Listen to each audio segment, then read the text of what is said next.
दक्षिणे ज्ञानमुद्राम् आविभ्राणो रतमतिवसन् पातु नः स्तुतवेषः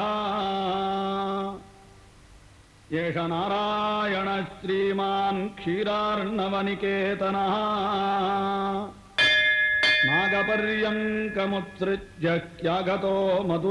శాంతాకారం భుజగశయనం పద్మనాభం సురేషం విశ్వాకారం గగన సదృశ్యం మేఘవర్ణం శోభాంగం లక్ష్మీకాంతం కమలనయనం యోగి హృజ్యానగమ్యం వందే విష్ణుం భవభయహరం సర్వలోకైకనాథం. ఇంత చక్కగా శ్లోకాలు చెప్తున్నావి, వాటి అర్థం నీకు తెలుసా? అర్థం తెలియకుండా శ్లోకం చెప్తే అర్థం అనర్థం అవుతుంది. విరుపు మారితే అర్థం మారిపోతుంది. అర్థమైంది. అక్షరాలను సరిగ్గా విడదీయకపోతే రాముడితో కపివరుడిట్లని అన్న మాట రాముని తోక పివరుడిట్లని అనంటవుతుంది, అంతేగా? అవును, అంతే. నువ్వు వీలైనంత త్వరలో వేదాలు మంత్రాలు అన్నీ పూర్తిగా నేర్చుకోవాలి. బాగా నేర్చుకుంటావుగా? సుందరం, ఏం చేస్తున్నావురా? ఇంటికి వెళ్లకుండా దాంతో ఏమిటి మాటలు? దైవ దర్శనం చేసుకున్న కళతో దీన్ని చూస్తావా? రుద్రమూర్తి, ఇప్పుడు నా నటనతో నీ మనవడే నిన్ను ఎదిరించేలా చేస్తాను చూడు. మన కుటుంబం పరుగు పోయేలా నడుచుకుంటావట్రా? బాబు, నువ్వు వెళ్ళు బాబు. నేను నిన్ను పలకరించడము తప్పే, మాట్లాడటము తప్పే. మీ తాతగారు ఉన్నారని తెలిస్తే పాపిష్టిదాన్ని, నేను పలకరించేదాన్ని కాదు. అయ్యా రుద్రమూర్తి గారు, క్షమించండి. మనసాగక మీ మనవణ్ణి మెచ్చుకున్నాను, అది తప్పే. ఏమిటి తాతయ్య, ఎందుకు ఆవిడ మనసు బాధ పెట్టారు చెప్పండి? మీ మర్యాద మీరే చెడగొట్టుకుంటున్నారు. మీ విరోధం, మీ కోపం వీటిని మాకు వారసత్వంగా ఇవ్వకండి. కాలం మారుతోంది. ఇక మీదైనా నోటుకొచ్చినట్టు తిట్టడం, కోరి గొడవ పెట్టుకోవడం ఇవన్నీ మానేయండి. దీక్షితుల కుటుంబానికి ఇంగిత జ్ఞానం నశిస్తోందని ఊళ్ళో అందరూ చెప్పుకుంటున్నారు. మీరు చెప్పిన దానికల్లా తలాడించడం నాన్నగారి వరకు చాలు. మీ గొడవల వల్ల నా మనసుకు నచ్చిన మనుషులతో మాట్లాడలేకపోతున్నారు. ఛే! బాబు, పెద్దవారిని ఎదిరించి మాట్లాడడం తప్పు. వయసులో మాత్రం పెద్దవారైతే సరిపోదు, మనసులోనూ పెద్దవారిగా ఉండాలి. మీరు చూడండి ఎంత వినయంగా మాట్లాడుతున్నారు. మనుషులు మనకు నచ్చకపోవచ్చు, కానీ మొహం మీద కొట్టినట్టు మాట్లాడడం తప్పు కదా అమ్మాజీ. అమ్మాజీయా? ఏమిట్రా పిలుపు? అదేమన్నా నీకు అమ్మమ్మ లేకపోతే నాయనమ్మ? ఏమిట్రా అమ్మాజీ? అదా, అమ్మవారు అన్నట్టు అమ్మాజీ. సుందరం, నువ్వు ఒక్కడివే నా ముందు ధైర్యంగా మాట్లాడగలవు. అది విని నేను ఊరుకునేది భయం వల్ల కాదు, ప్రేమ వల్ల. తెలుసుకో. తాతయ్య, కాలానికి తగినట్టు మనం మారాలి. బాబు, అనవసరంగా నా వల్ల మీకెందుకు గొడవలు? నేను వస్తాను బాబు.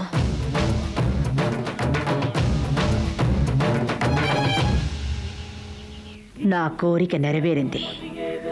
నా కళ్ళెదుటే సుందర్ తాతయ్యని చెప్పుతో కొట్టినట్టు మాట్లాడాడు.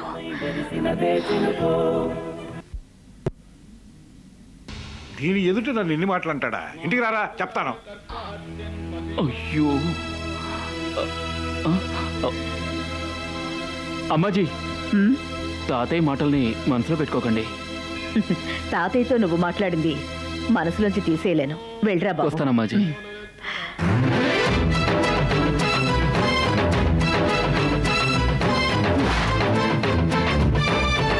డబ్బేం చేశారు? స్థలం మీద పెట్టాను. కట్టిన వాళ్ళు అడిగితే? కట్టిన వాళ్ళ కట్టుకున్న వాళ్ళ ఎవరు అడిగినా డబ్బు లేదు. కంపెనీ దివాలా తీసిందా? నీ నోటి వాక్కు ఫలించని. జనం గుంపుగా వచ్చి అడిగారట. ఇచ్చినవాడు అడక్క తప్పదు, వేసినవాడు తిట్టక తప్పదు. అయితే ఏం చేయబోతున్నారు?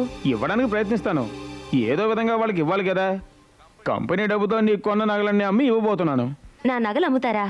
నా చేతి నుంచి ఏమి ఇవ్వను. చెయ్యిస్తావు కదా. ఎందుకు? రెండు చేతులు కలిస్తేనే చప్పుడు అంటారు. ఇక్కడ మన ఇద్దరు చేతులు కలిస్తేనే వేయగలరు. ఏమిటి సంకెళ్ళు? ఈ మాట అనడానికి మీకు సిగ్గుగా లేదు? డబ్బే స్వాహా అయిపోయింది, ఇప్పుడు సిగ్గెందుకట? దయచేసి వెళ్ళిపోండి. ఇంకా ఇక్కడ ఉన్నారంటే మా కుటుంబం పరువు పోతుంది. చూడు, అసలే ఫైనాన్షియల్ ప్రాబ్లంతో నేను కుమిలిపోతున్నాను. నువ్వు ఇలా గోల చేసి అందరినీ లేపకో. కోపం వచ్చిందంటే పళ్ళు రాళ్ళ కొట్టేస్తాను. నా టైం బాగలేదు. ఒరే కృపా, నువ్వు వేసిన ధూపమా? ఎంత పోగొస్తుంది. ఈరోజు నాకు నో ఫుడ్ నో బెడ్. ఉదయం లేచి ఎవరి మొహం చూశాను.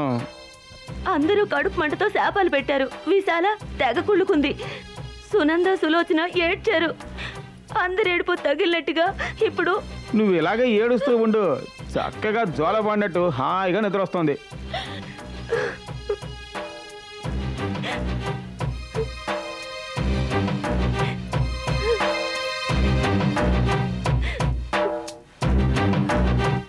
వడ్డీ ఎక్కువ వస్తుందని ఆశపడి మీకు ఇచ్చాను. ఇలా మోసం చేశారు. నిశ్చితార్థం కూడా జరిగింది. మీరు గొప్పింటి వారు అల్లుడని మోసం చేయరని నమ్మి మీ చేతికి డబ్బు ఇచ్చాం. అది సాధారణమైన డబ్బు కాదు. నా బిడ్డ జీవితం ఆ డబ్బులోనే ఉంది. వాడు ఫారెన్ వెళ్ళి చదవాలని కష్టపడి సంపాదించుకున్నాడు. నా నమ్మకం అమ్ము చేయకు బాబు. నా కూతురు ఆపరేషన్ కోసం దాచిన డబ్బు, వేసిన డబ్బుకి ఎక్కువ వడ్డీ వస్తుందని, వైద్యానికి ఉపయోగపడుతుంది అనుకున్నాను. వచ్చే వారం ఆపరేషన్. దుర్మార్గుడా, నువ్వు మోసం చేయడానికి నాలాంటి వాళ్ళే దొరికారా? మధ్య తరగతి వాళ్ళం వడ్డీ కాసి పెడితే అసలు కూడా దక్కలేదు. పాపిష్టోడా, ఆ దేవుడే మమ్మల్ని ఇన్ని కష్టాలతో పుట్టించాడు అనుకుంటే నువ్వు ఇలా మోసం చేసి మా ఉసురు పోసుకుంటావా? నువ్వు బాగుపడవురా. పిల్లలు నాశనం అనవసరంగా ఈ విషయంలోకి నా పెళ్ళం లాక్కండి. నేను మిమ్మల్ని మోసం చేయలేదు. మోసం చేయాలన్న ఉద్దేశము నాకు లేదు. నేను చేసిన ఒకే తప్పు, కంపెనీని త్వరగా పెద్ద చేయాలన్న పేరాసతో ఉన్న డబ్బంతా ఒక ల్యాండ్ మీద పెట్టాను. ఇప్పుడు నేనే మోసపోయాను. దయచేసి అర్థం చేసుకోండి. అదేం వీల్లేదయ్యా. మా డబ్బుతో నువ్వు ల్యాండ్ కొంటే ఏమిటి అర్థం? డబ్బుకి లెక్క చెప్పా? అంతా కరెక్ట్గానే మెయింటైన్ చేశాను. ఇప్పుడు ఆ స్థలం వల్ల ఈ తప్పు జరిగి మీకేం చెప్పలేకపోతున్నాను. ఇన్ని విధాలుగా మీరు మాట్లాడుతుంటే నాకు దారి తెన్ను తోచడం లేదు. మిమ్మల్ని మోసం చేయాలన్న ఉద్దేశం నాకు లేదు. అర్థం చేసుకోండి. దేనికి రా దారి తెలియండి? తప్పించుకుపోవడానికా? చట్టంలో లొసుగులుంటాయి, వాటి ద్వారా తప్పించుకుందామనా? గవర్నమెంట్ పోలీసులు మా కన్నీళ్లు తుడిచి మమ్మల్ని ఆదుకుంటారా? అమ్మా, వీడితో ఏమిటి మాటలు? గొప్పడు కదా. పదని పోలీస్ స్టేషన్ కంప్లైంట్ ఇద్దాం.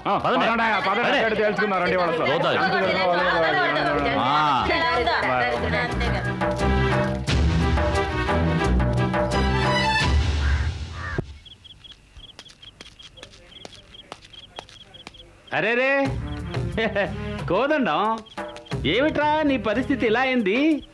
అక్కడ బ్రహ్మాండమైన ఇంటిని వదిలిపెట్టి పరాయి వాళ్ళ తిని మీద కూర్చున్నావే, ఏమైందిరా? అడుగుతావయ్యా, అడుగుతావు. ఎందుకు అడగవు? అంతా నా కర్మ. ఆ నల్లదాని పేరుతో చిట్ ఫండ్ పెట్టింది ఏదైనా చిక్కొస్తే వాళ్ళ నాన్న డబ్బులు ఇచ్చి ఆదుకుంటాడనే. ఇప్పుడు ఎటు వెళ్ళినా గుంపులు గుంపులుగా తరుగుతున్నారు. ఎటు బావలో తెలియలేదు, అందుకే ఇక్కడ కూర్చున్నాను. నీ జాతక అటువంటిదిరా. నువ్వు కంపెనీ ప్రారంభించిన గుంపులుగా వచ్చారు, మూసేసేటప్పుడు గుంపులుగానే వస్తున్నారు. కొట్టే చంపేసేలా ఉన్నారు, అంతమంది వస్తున్నారు. చక్కగానే రన్ అయిందిగా కంపెనీ, ఇప్పుడెలా మునిగింది? నీకు జ్ఞాపకం ఉందా కోదండం? నువ్వు మొట్టమొదట నా దగ్గరికి వస్తే నేనే అప్పిప్పించాను, ఎంతో కలిసి వచ్చింది. నీ ఆఫీస్కి ఆశతో వచ్చాను, కాదంటావు అనుకోలేదు. నువ్వెంత హేళనగా మాట్లాడావు. ఏం రామా, ఏమిటి ఇలా వచ్చావని అడిగావే? ఇప్పుడు ఏమైపోయింది? ఏమిటి రామా, దెప్పి పొడుగు ఇదా సమయం? అవకాశం వచ్చినప్పుడే కదరా దెప్పి పొడవాలి. కోతికి తామర రాకూడదు, కోదండానికి అదృష్టం రాకూడదు. ఏమన్నావు? బైక్ మీద నువ్వు వస్తుంటే నేను ఆపాను. నువ్వేమన్నావు? వీధిలో పలకరించకు, నా స్టేటస్ ఏం కావాలి అన్నావు. ఇప్పుడు ఏమైందిరా నీ స్టేటస్? రామా, నాకు ఈ పరిస్థితి రావడానికి కారణం ఒకరు నువ్వు, ఇంకొకరు ఆ మనోహరమ్మ. నేనెలా కారణమయ్యాను? నువ్వే వచ్చావు. ఆ సుబ్బు స్థలాన్ని కొనిపడేస్తే ఫారిన్ కార్ల కంపెనీకి అమ్మచ్చు, చాలా లాభం వస్తుంది అన్నావు. రే, నేను కొంటాను, హెల్ప్ చేయరా అన్నాను. నువ్వు కొనరా అని నేను అనలేదు. నువ్వు అడిగినట్టే ఆ మనోహరి గారు అడిగారు. సరే, వీళ్ళు పోటీ పడుతూ ఆ స్థలం కొనాలనుకుంటున్నారు, మనమే కొనేద్దాం. ఆ కారు కంపెనీ వస్తే మొత్తం లాభం మనకే ఉంటుందని కొనేశాను. రిజిస్టర్ కాకముందే సుబ్బుగారు డబ్బు మొత్తం తీసుకున్నాడు. తర్వాత తెలిసింది దాన్ని ఇదివరకే ప్రభుత్వం వారు తీసుకున్నారు, అక్కడ హాస్పిటల్ కట్టబోతున్నారు అని. ఇప్పుడు నా పరువు మర్యాదలు పోయి ఇక్కడ కూర్చున్నాను. ఏ దేవుని పిలిస్తే నన్ను కాపాడుతారో అర్థం కావడం లేదు. నేను దేవత పేరు చెప్తాను. ఆ దేవతను నువ్వు పిలిచినా పూజించినా మరు నిమిషమే వచ్చి నీకు హెల్ప్ చేస్తుంది. ఎవరా దేవత? మనోహరి. కావవే వరద అన్న గజేంద్రుని మహావిష్ణువు ఆదుకున్నట్టు అమ్మాజీ అని అరువు ఆ నిమిషంలోనూ ఆటోమేటిక్గా ఆదుకుంటుంది. ఓ పని చెయ్యి, ఒక లెటర్ రాయి. నన్ను కాపాడేవాళ్ళు లేని దినస్థితిలో ఉన్నాను, అందరూ వదిలేశారు, నన్ను కాపాడింది అని రాసి నువ్వు సంతకం. నీ పెళ్ళం నల్ల కోకిల ఒక సంతకం. దాన్ని నేను మాత్రం నల్ల కోకిల అంటాను. సరే, నీ పెళ్ళం కోకిల సంతకం పెట్టి దాన్ని అలాగే మడిచి ఏం చేస్తావంటే, చిన్నయ్య తెలుసు కదా, చిన్నయ్య ఆ ఆడవాళ్ళింట్లో ఉన్న ఒకే మగడు వాడేనా? నువ్వు ముందు బాగుపడే మార్గం వెతుక్కోరా. చిన్నయ్యకి ఇచ్చి అమ్మాజీకి ఇవ్వమను. అరగంటలో ఆటోమేటిక్గా నీ కష్టం తీరిపోతుంది. ఆవిడ దగ్గర అంత డబ్బు ఉందా? డబ్బుందో లేదో డబ్బుండే చోటు తనకు తెలుసు. మనో తలుచుకుంటే నీకు డబ్బు అందుతుంది. మీ మామగారిలా స్థలం పత్రాలతో అక్కడ ఇక్కడ తిరగవలసిన అవసరం లేదు తనకి. కరుణించిందంటే డబ్బుతో వస్తుంది. అర్థమైందా నీకు? నువ్వు చెప్పిందే దైవగ్గా తీసుకొని వెంటనే లెటర్ రాసేస్తాను. సందేహించకు, తప్పక రాయి. మనోహరి ఉందే, మరొకరిని ఆదుకోవడంలో మహా గొప్ప మనిషి అనాలి. అందులోనూ రుద్రమూర్తిని దీక్షితుల్ని ఏ విషయంలోనైనా తనకంటే చిన్నవాళ్ళని చేయడానికి ఏ పనైనా చేస్తుంది. ఇప్పుడే వెళతాను రామా. లెటర్ రాసి అందులో నల్లకోకిల సంతకం తీసుకొని వెంటనే పంపించేస్తాను. ఓకే, అలాగే. మూల విరాట్టుని గట్టిగా పట్టుకో పో. కాస్త ఊరుకుంటావా? చెప్పిందే బస్సాలు చెప్తామే, మాకు తెలియదా? మేము చేయలేమా? ఏదో నువ్వే వచ్చి మాకు ఐడియా ఇచ్చినట్టు పెద్ద ఫోజు కొడతావేంటి? ఇందాక నుంచి నేను ఇక్కడ కూర్చొని లెటర్ రాయడం గురించి ఆలోచిస్తున్నాను. వెళ్ళిరానా? పాపిష్టి జన్మకి నువ్వే పరాకాష్టరా. అయ్యో,